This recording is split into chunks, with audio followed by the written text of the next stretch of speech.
दोस्तों, आपके लिए एक सवाल आज है कि पौधे वह कौन सा गैस वातावरण से सीधे तौर पर यूज नहीं कर सकता। इसका जवाब अगर आप जानते हैं तो हमें कमेंट बॉक्स में जरूर दीजिए और बताइए कि वह कौन सा गैस है जो पौधे सीधे तौर पर यूज नहीं कर पाते हैं।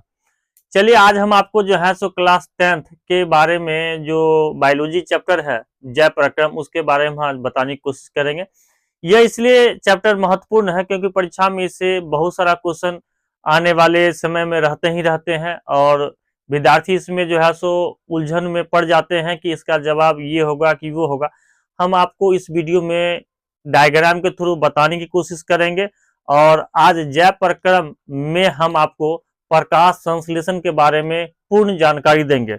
आप वीडियो शुरू से अंत तक देखिएगा, कहीं स्क्रिप्ट नहीं कीजिएगा।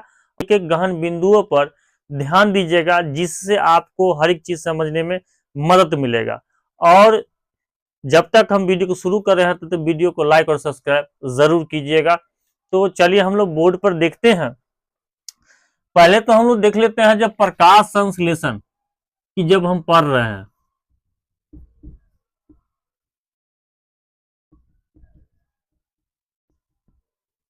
प्रकाश संश्लेषण के बारे में जब हम लोग पढ़ते हैं तो हम लोग पत्तियों के बारे में ही पहले यूज करेंगे कि पत्तियां के कौन से रंग होते हैं, क्या होते हैं, इसके बारे में हम पूर्ण जानकारी लेंगे।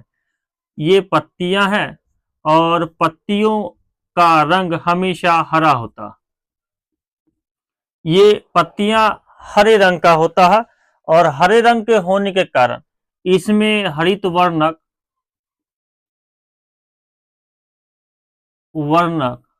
क्लोरोफिल पाया जाता। क्लोरोफिल, यह क्लोरोफिल पाया जाता है इसलिए हरा होता है। इस क्लोरोफिल में मैग्नीशियम तत्व पाया जाता है और मैग्नीशियम तत्व पाए जाने के कारण ही यह हरा होता है। इस मैग्नीशियम तत्व का इतना क्षमता है कि वातावरण में सूर्य के प्रकाश को अवशोषित करने का काम यही करता है और इससे एक भोजन बनता है पत्तियों पर और यह भोजन जो है ग्लूकोज के रूप में बनता है। ग्लूकोज के रूप में बनता है और ग्लूकोज के रूप में बनने के बाद ही यही जो है सो विभिन्न भागों में बांटने काम करता है। तो पत्तियां हरा होती है, हरित वर्णक पाया जाता है जो क्लोरोफिल कहलाता है, जिसमें मैग्नीशियम तत्व पाया जाता है और इसी में भोजन बनता है, पत्तियों पर ही भोजन बनता है। लेकिन कभी आप देखें कि पत्तियों का रंग पीला होता, ठीक है, तो पीला तो ऐसे जो है सो पोषक तत्व की कमी के कारण होता है या फिर उसमें जो है श्वसन की क्रिया सही ढंग से नहीं हो पाती है, बहुत सारे कारण से पत्तियां पीली होती है। लेकिन पीली पत्तियों के रंग होने का कारण क्या होता है? जेंथोफिल। जेंथोफिल एक क्लोरोफिल पाया जाता है जिसके कारण पत्तियां पीली होती है। अब जिन पेड़ों की पत्तियां लाल होती है, लाल होने का कारण क्या है? तो लाल होने का कारण है एंथोसाइनिन। एंथोसाइनिन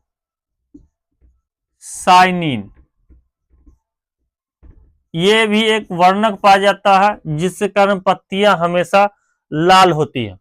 तो आपने इसमें क्या देखा कि पत्तियां हरा होती है, हरित वर्णक जिसमें क्लोरोफिल पाया जाता है। क्लोरोफिल में एक मैग्नीशियम तत्व पाया जाता है जो भोजन बनाने का काम करता है और यही भोजन ग्लूकोज बनता है। ग्लूकोज में बनने के कारण जो है सो पूरे पत्तियों में यह जो है सो ट्रांसफर नहीं हो सकता।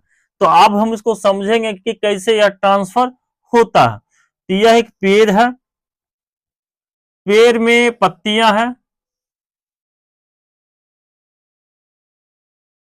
और इस पत्तियों के कारण नीचे जमीन में जड़ होता है।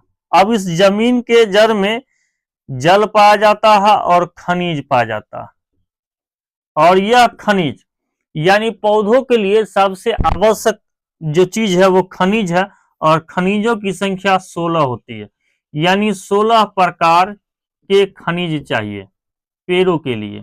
इसको भी आप देख लीजिएगा कि 16 प्रकार के खनिज चाहिए। अब यहां भोजन जो बनता है सूर्य के प्रकाश में, सूर्य के प्रकाश में जब भोजन बनता है तो नीचे से जल और खनिज ले जाने का काम पत्तियों तक, यहां तक पत्तियों तक जो जाता है यह जाइलम करता। ये जाइलम जो है इस खनिज और जल को ऊपर ले जाने का काम करता है। उसके बाद इसमें जो भोजन बनता है, भोजन जो बन गया यह भोजन ग्लूकोज के रूप में बनता है, और ग्लूकोज के रूप में जो बनता है उस ग्लूकोज को क्या करता है, वह सुक्रोज में बदल देता है। किस में बदलता है? सुक्रोज में। और इसी सुक्रोज में भोजन जब बनता है तो इसी को फ्लोएम जो होता है वो फ्लोएम भोजन ले जाने के काम करता। तो नीचे जड़ से जल और खनिज ले जाने का काम जाइलम करता है और भोजन ले जाने का काम फ्लोएम करता है। पत्तियां हरा होती है, हरित वर्ण के कारण क्लोरोफिल, और क्लोरोफिल में मैग्नीशियम तत्व पाया जाता है जिसमें भोजन बनता है और ग्लूकोज को ले जाने का, ग्लूकोज बनाने का काम करता है। पीली पत्तियों के लिए जो वर्णक पाया जाता है वह जेंथोफिल के कारण, और लाल पत्तियों के लिए जो वर्णक पाया जाता है वह एंथोसाइनिन पाया जाता है। ठीक है, अब इसमें हम लोग और जानकारी लेंगे कि कितना क्या होता है। जब सूर्य का प्रकाश जब आता है और यह मैग्नीशियम तत्व ही सूर्य के प्रकाश को अवशोषित करता है, यह कितना अवशोषित करता है, तो सूर्य के प्रकाश का 1 से 2% ही अवशोषित करता है, इससे ज्यादा अवशोषित नहीं कर पाता है। तो भोजन बनने का जो प्रक्रिया है यही हो गया। अब इसके बाद हम लोग आगे देखते हैं कि भोजन के बाद इसमें और क्या प्रक्रिया होती है। पौधे को हमने पूरा पेड़ को दिखाया है, इस पेड़ के थ्रू जो है सो हम आपको और कुछ बताने की कोशिश करते हैं। जैसे कि हमने अभी जाना कि जल और खनिज जो है सो पत्तियों तक ले जाने का काम जो है सो जाइलम करता है, यानी यहाँ तक जाइलम जो है सो ले जाता है, और इस पर जो भोजन बनता है भोजन को ले जाने का काम फ्लोएम करता है। ठीक है ना, ये फ्लोएम हो गया भोजन ले जाने का काम। ये हो गया जल और खनिज को पत्तियों तक ले जाता है, और भोजन जो है बनता है तो भोजन ले जाने का काम जो है सो फ्लोएम करता है। लेकिन यह भोजन दिन में बनता है, रात में नहीं बनता है, तो भोजन बनने का काम पत्तियों पर होता है। उसके बाद इसमें और चीज हम आप देखते हैं कि होता क्या है। अब जब हम श्वसन की क्रिया देखते हैं, श्वसन, ठीक है ना, जब ब्रीथिंग होता है इसमें जो है सो रंध्र पाया जाता है। क्या पाया जाता है? रंध्र पाया जाता है। तो पत्तियां यानी पेड़ जो है श्वसन की क्रिया 3 जगह से करती है, एक रंध्र से, एक तना के वात्र रंध्र से, और तीसरा जो है मूल रोम से। ठीक है, अब मूल रोम से करते हैं तो 3 जगह से करते हैं। अब यह रंध्र जो होता है जिसको हम लोग इंग्लिश में स्टोमाटा कहते हैं। अब स्टोमाटा के कारण ही क्या होता है सो हम लोग देखते हैं। स्टोमाटा जो होता है वह इस तरह का होता है, ये स्टोमाटा का द्वार कोशिका होता है, इसको हम लोग द्वार कोशिका कहते हैं, द्वार कोशिका कहते हैं। ये दिन में प्रकाश संश्लेषण की क्रिया के समय यह द्वार कोशिका खुल जाती है, और रात में जो है सो यह द्वार कोशिका बंद हो जाती है। तो प्रकाश संश्लेषण क्रिया जो दिन के समय होती है द्वार कोशिका खुलने के कारण इसी के थ्रू जो है सो भोजन बनने का काम करता है। अब यहाँ पर जो है सो वातावरण से कुछ कार्बन डाइऑक्साइड भी गैस लेते हैं। तो हम लोग जानते हैं कि वायुमंडल में जो नाइट्रोजन होता है वो 78% पाया जाता है, ऑक्सीजन जो है 21% पाया जाता है, और कार्बन डाइऑक्साइड जो है 0.03% पाया जाता है। यही कार्बन डाइऑक्साइड यानी CO3 CO2 जो है इसी के द्वारा इसमें जाता, यानी द्वार कोशिका खुलने के बाद जो है यही कार्बन डाइऑक्साइड इस द्वार कोशिका में जाता है, और जहां जड़ से जो जल आता है, यहां जड़ से जल आता है, तो यह क्या करता है कि H2 प्लस जो है CO2 मिल करके ग्लूकोज बनाता है, जो C6H12O6 के रूप में हमें प्राप्त होता है। ठीक है, और यही जब आपको दिखेगा समीकरण में तो इसी तरह का समीकरण मिलेगा। इसमें हमेशा याद रखिएगा कि वो ऑक्सीजन जो है कहीं दूसरी जगह से नहीं आता। जब यह कार्बन डाइऑक्साइड इसी द्वार कोशिका के थ्रू जो रंध्र में जाता है तो जल की उपस्थिति के रूप में जो है यह जो है ग्लूकोज बनाता है और O2 बाहर करता है, यही ऑक्सीजन जो है सो बाहर हो जाता है। ठीक है, अब इसमें आप लोग जो है सो देखिएगा कि दिन के समय जो है सो भोजन बनाने समय द्वार कोशिका होती है, खुल जाती है, रात में यह बंद हो जाती है। तो अब इसमें प्रश्न जो बनता है कि पेट श्वसन की क्रिया कहां से करता है? रंध्र से करता है, वात रंध्र से करता है और मूल रोम से। अगर तीनों ऑप्शन रहे तो तीनों ऑप्शन, नहीं तो स्टोमाटा है तो उसी से प्रयोग करना है। उसके बाद प्रकाश संश्लेषण के लिए जो घटक होते हैं, हमको प्रकाश संश्लेषण करना है, प्रकाश संश्लेषण। तो प्रकाश संश्लेषण के लिए जो घटक होता है तो सबसे पहले सूर्य का प्रकाश चाहिए, सूर्य का प्रकाश चाहिए। उसके बाद दूसरा में जल चाहिए, ठीक है। तीसरा में खनिज चाहिए, ठीक है। सूर्य का प्रकाश चाहिए, जल चाहिए, खनिज चाहिए, ये सारे चीज चाहिए। और चौथा में आपको CO2 चाहिए, यानी कार्बन डाइऑक्साइड गैस चाहिए।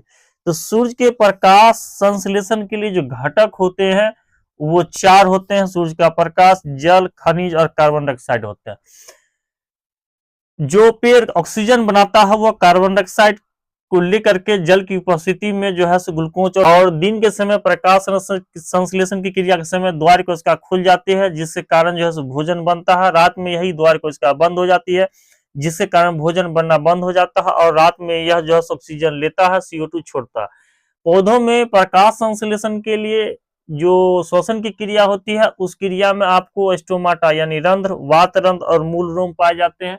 वायुमंडल में नाइट्रोजन गैस 78%, ऑक्सीजन 21%, CO2 0.03% पाया जाता है। और ऑप्शन में रहे तो आप इसको मार सकते हैं।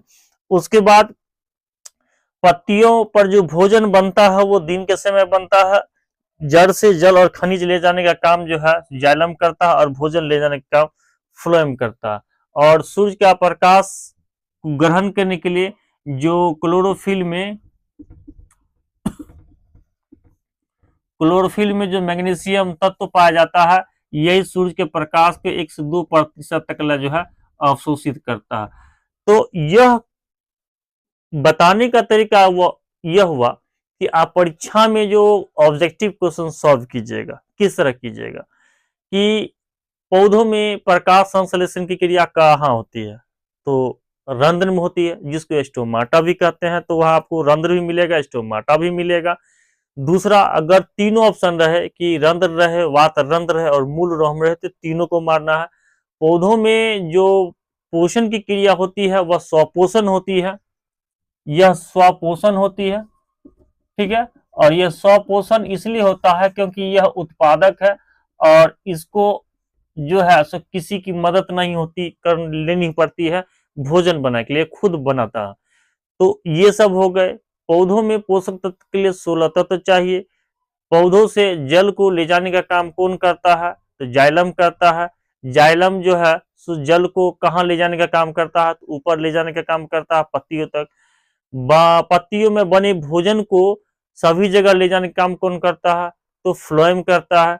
ग्लूकोज बने हुए भोजन विस्तृत नहीं हो सकते हैं तो वो किस रूप में जाता है, तो सुक्रोज के रूप में जाता है।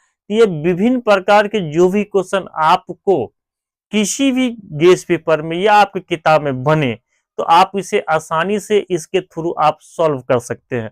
और जो भी क्वेश्चन आपसे नहीं बनता हो तो आप हमें कमेंट बॉक्स में पूछ सकते हैं, उसका हम विश्लेषण करके आगे आने वाली वीडियो में हम आपको समझा सकते हैं। जितनी अच्छे से अच्छे समझाने की कोशिश करेंगे उतना हमें अच्छा लगेगा और आपको सीखने का भी मौका मिलेगा।